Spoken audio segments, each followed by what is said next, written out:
The former top officer of the U.S. military said he was deeply grateful to receive a preemptive pardon from outgoing President Joe Biden Monday. Retired Army General Mark Milley served as the chairman of the Joint Chiefs of Staff during President-elect Donald Trump's first term. Their contentious relationship boiled over after Trump left office, with the then former president suggesting in social media posts that Milley should face the death penalty. "My family and I are deeply grateful for the president's action today," Milley said in a statement to USA Today provided by a spokesperson. After 43 years of faithful service in uniform to our nation, protecting and defending the Constitution, I do not wish to spend whatever remaining time the Lord grants me fighting those who unjustly might seek retribution for perceived slights. The retired general added that he wants to shield his family, friends and former colleagues whom he also thanked in the statement from the distraction, expense, and anxiety that a politically motivated prosecution could bring.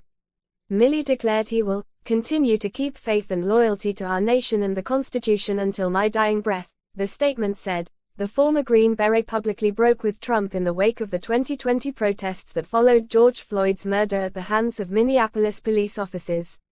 After security forces forcibly cleared protesters from Lafayette Square in downtown Washington so Trump could walk with top administration officials to historic St. John's Church, Milley publicly apologized for his participation in the event. "My presence in that moment and in that environment created a perception of the military involved in domestic politics," Milley said a few days after the event. "As a commissioned uniformed officer, it was a mistake that I have learned from, and I sincerely hope we all can learn from it." The general also considered resigning after the photo op the rift deepened after Trump left office, with the then former president describing his former Joint Chiefs chairman as treasonous for calling a senior Chinese military official to defuse fears of a potential U.S. attack. Others called for Milley's resignation as well. After the chairman's communications with the Chinese general came to light, Trump said, "In times gone by, the punishment would have been death." Milley's 2023 retirement address included comments that many observers interpreted as a veiled criticism of Trump.